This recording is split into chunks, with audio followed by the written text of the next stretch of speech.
Hey, what is up, Facebook? JG, back with you once again with Bloody Mug for episode 2 of Cup of Tea with JG. Funny enough, I actually just had a coffee, but I thought to keep it legit and keeping with the title, I am genuinely still on the tea. So, how you doing, everyone? I hope you have had an amazing weekend, and I hope you're still having one. If you're checking in, please drop me a comment as and when you arrive. And if you are already here, welcome. Pleasure to have you. As always, I've got a few things that I want to talk about today. A couple of just insights that kind of occurred to me over the previous week that I'd like to share with you over a brew. Oh, what's this? Sorry, I'm just getting distracted by Facebook stuff. So, one of the first things, as in keeping with the format that we went through last time, is I want you, if you are about, to pop down in the comments, or if you don't want to, that's fine. Just think about something you're proud of over this past week. So what's one thing you're proud of? And it could be anything. It could be how you handle a situation. It could be something in I don't know, a relationship, in a financial situation. Something you did at your job. Something you did. Maybe you stuck to how many times you planned to go to the gym. Maybe you food prepped. Anything doesn't really matter as long as it really gives you a sense of pride when you think about it. So, like we always say, what you focus on, you feel. And on this Sunday night, it's all about focusing on things that are going to make you feel good. So that's the goal. For me, one thing I'm particularly proud of is that I had a super busy, mega packed Thursday clinic. Hey Nicola, what's up? Yeah, I had a mega packed Thursday clinic. They were literally like, there wasn't a space where there wasn't somebody booked in. And initially I looked at that and I was like, oh wow, well that is going to be stressful as hell. But then I thought about it. Hey Amy, what's up? And I thought, whoa, like hang about here. Let's hey Joe, how you doing? So great, yeah, good for you. That's awesome. So yeah, what I thought about was like, how can we change this perspective to frame this in a way that's not only going to make it less stressful, but potentially something I could be proud about, and a perspective that would change my mindset from that of kind of anxiety to almost eager anticipation of it. And so I saw this as a challenge, and time management is something that I don't know if you can relate to this, but sometimes that's something that I struggle with. But I thought, if I can get it through today, that would almost unequivocally prove that I can time manage the shit out of anything. And I got really excited about it. I thought, great. So what I did is I opened up the Notepad app on my phone, and I wrote down all of the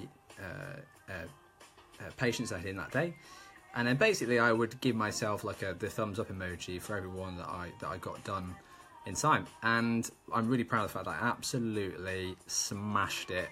Like it was all good, managed it, and that was despite, hey Laura, what's up?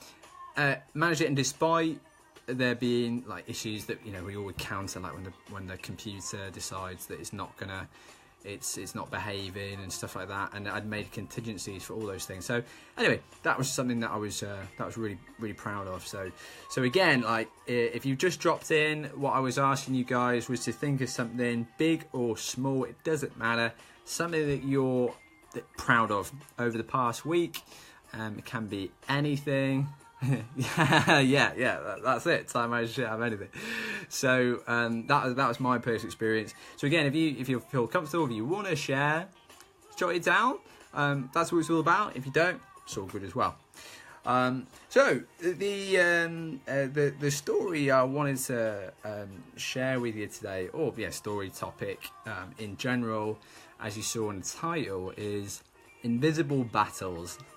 So what the hell does that mean? Or what are you talking about, Jay? Well, what I mean is, I think when I talk about this, you'll all be able to relate to either an experience in your own life or somebody you know.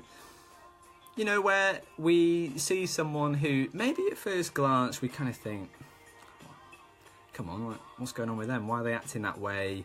Why are they being so reserved? Why are they being, so awkward, or not very forthcoming, or a bit, dare I say, a bit shitty? Sorry. Anyway, we kind of like at first glance we have these assumptions, and maybe I'm sure we've all been guilty of like assuming the worst and just taking it to mean that they're just being a little bit of a douche. And what the story I wanted to share with you is that, and this wasn't somebody who was acting, out of order at all, but I was in the queue at the bank, and the lady at the first port of call serving people just looked like she was having a tough time of it. And we all know that sometimes people can be very impatient, and I thought, man, like she's having a rough time. I'm gonna try and cheer her up a bit. And one thing I do, and it doesn't seem like a big gesture, but I think a lot of those people, the ones in roles that we come across every single day, whether it's like the cashier somewhere, somebody who like serves you at the when you're checking out the supermarket, or a waiter, or whatever, anyone like that. A lot of times is that they're dealing with people's shit, maybe for their entire shift, and just as simple like "how are you doing" is so novel to them. Like, wow, they're almost like, sometimes they're shocked, like, what, like, did I hear that right? Are you asking me how I'm doing? And you're not being sarcastic? Anyway, so I asked her, and kind of when we delve into it, she was saying, just the standard stuff, like the routine response that you kind of expect, like, I was like, what are you doing the weekend? Stuff, you've got something to look forward to, and I'm just trying to shift her focus onto something that she's looking forward to. And I noticed that she had this sort of bracelet on, and I said, hey, what's that about? Like, what's that from? And as it turns out, this bracelet was actually to do with a charity that she'd founded herself to deal with or to help raise funds for people that die from sudden unsuspected heart attacks. Like when you hear about the footballers who just die all of a sudden, are in physically perfect shape, that have some kind of congenital heart defect that wasn't picked up. And her husband was one of those people who died suddenly, and I thought, oh my God, and that's what she's sitting with, that's what she's dealing with, while having to deal with the daily crap of people pestering her about, stuff at the bank. And I thought, wow, I mean, that is what a huge thing. What an incredibly trying. Hey, Rach, how you doing? Like, what an incredibly tough situation to deal with. And I just was like, had so much admiration for the action she's taken, as off the back of that, in founding this charity and trying to help prevent that from occurring to other people, and also just for soldiering on. And that's what I mean, is that there's a lot of people we come across, friends, family, strangers, who are soldiering on despite some really trying circumstances that are going on in their life, either in like currently, or that they're just dealing with that have happened, and are just maybe finding things hard. Now, the reason I say that is that it's not, we don't know what necessarily, like they don't and aren't necessarily divulging all that stuff that's going on. And what I'm saying is that try to, when you see people who are maybe, you know, acting out a little bit in a way that initially you might kind of perceive as being, you know, a bit adverse, not being the best or whatever, and just take a moment to think about what else could that mean and what might be going on for them. And the action as well is sometimes just to ask, you know, it's such a, I just think it's just the same as those acts of kindness that, or courtesy, that just take no effort, holding the door open for somebody, letting somebody in traffic, asking them how they are. You never know what you might uncover, and people really, really appreciate it, I think, especially those people who aren't used to being asked that question. So honestly, it means the world to people, and it's a no-brainer in my mind. Like if it's so effortless, but can potentially make people feel not just better, not just like somebody cares, that people give a shit, that they're interested, and also that sense of unity that we're like. It's like I always say, and the part of the reason that I'm doing this Facebook group is that we're all together in this. Ultimately, we're all in the same boat, and life is made to feel so much easier when we feel together. Hey, how you doing, Valgia? Good to see you.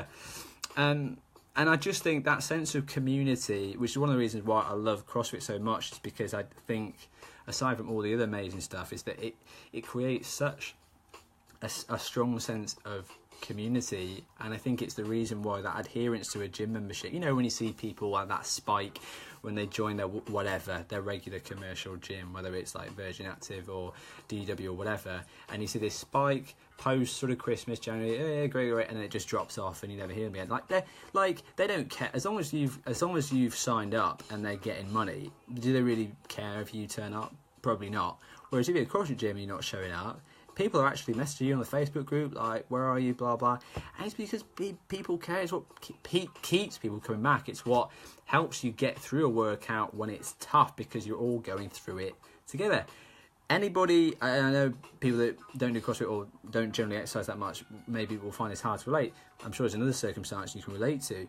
But how much easier does it feel? Yes, you're still going through a tough workout when you're doing it as a group, but how much easier does it feel when you're doing it together compared to if you're slogging it through that WOD alone? Same WOD, but man, does it feel like a friggin' ball ache. And you could think of that, you can kind of extrapolate that to life, you know. I mean, we could even say life is a kind of workout, I suppose. I'm just like, I compare pretty much everything to the gym. I just find it easy to conceptualize and make sense of everything. But, you know, think about it that way. Like, but if a lot of us are going through that life workout, but feel like we're doing so alone, it just makes a situation. You know, life is tough. I'm not saying, and this isn't like the whole cup of tea with JG philosophy isn't that it's like airy fairy positive blah blah, there are no problems. Like, it's real, this stuff's real, keeping it real. But it's true, like, life is inevitably, there's times when it feels great and everything's going well, but there are inevitable times where it's tough.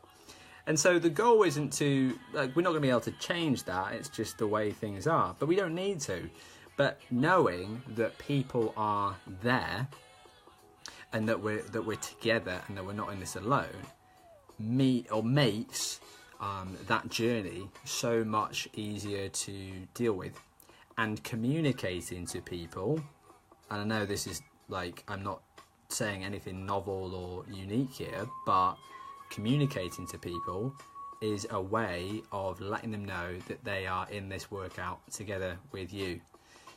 Now, I know that's nothing kind of like revolutionary, but you'd be surprised how often we go through day to day, like headphones in, head down. I'm not saying there's anything wrong with listening to music or having headphones in at all, but what I'm saying is, like, we're so disconnected a lot of the time.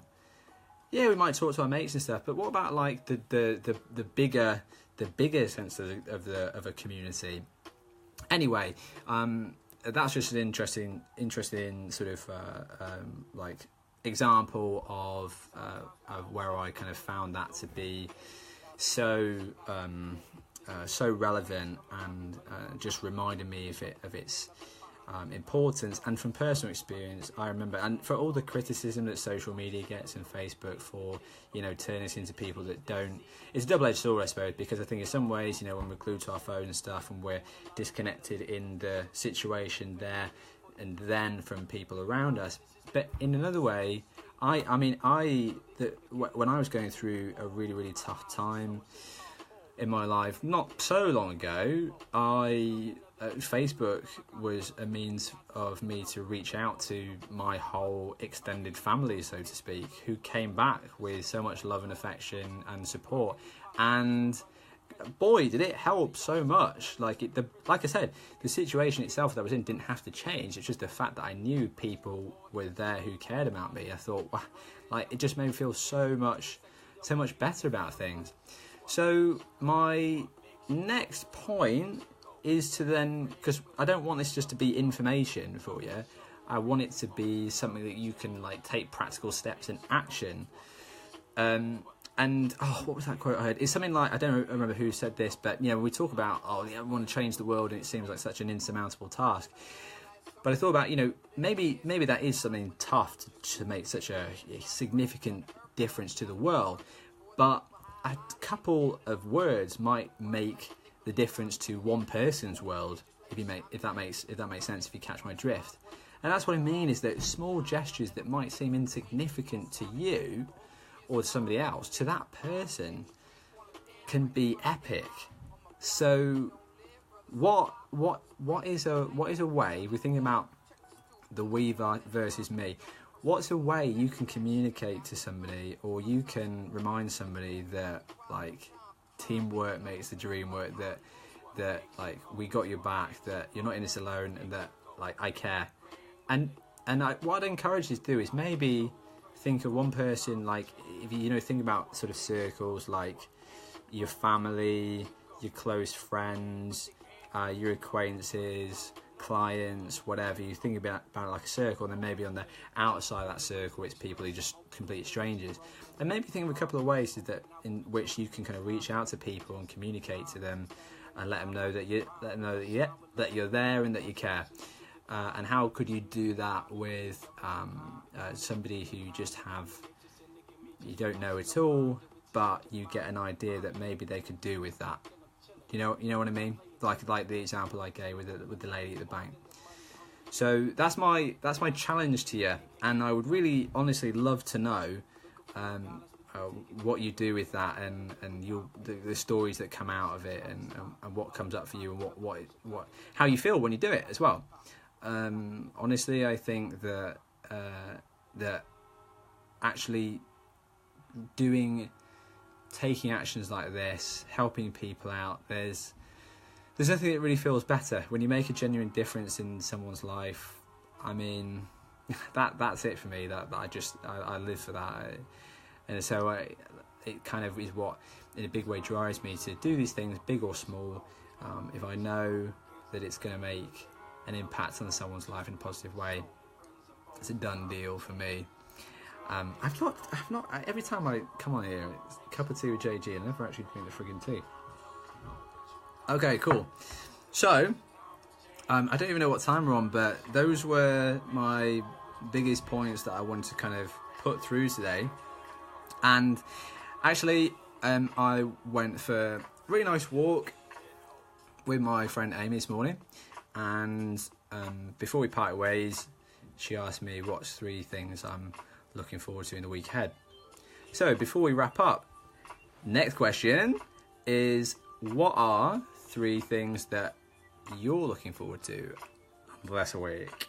Because again, look, it's the same idea, right? Is that we're just starting to change that focus from that typical reaction that bubbles up for a lot of people on a Sunday evening, from stuff that you're not looking forward to, stuff that you're dreading, whatever, to stuff that you're looking forward to. And if there isn't anything that immediately jumps up, like what could, like if you had to, what could you look forward to? And if you're like scraping the barrel and there's nothing there, if there isn't yet anything that you could look forward to, what could you create that you would be looking forward to? You know, it doesn't have to be anything big. It doesn't have to be something on a massive grand scale. It could be a little thing. Could you connect with a mate and arrange to catch up? If it's just like whatever, pop round for theirs for a brew, something like that. Could you go to the cinema or something like that? But I don't know. It's not. There's no science to it. It's an art, because what you all look forward to is not necessarily what I look forward to, or so and so, whatever. So it's really completely individual. But what I'd say is that if you're asking yourself that question, you're coming up blank. Don't worry about it. But just think now. Think of maybe 3 things that would put a smile on your face. You know, and then schedule them. Because if you just think of them but they're not actually scheduled in, other stuff will come up, will take precedence. You'll be like, oh no, I don't have time for that. But important thing is, and this is another thing that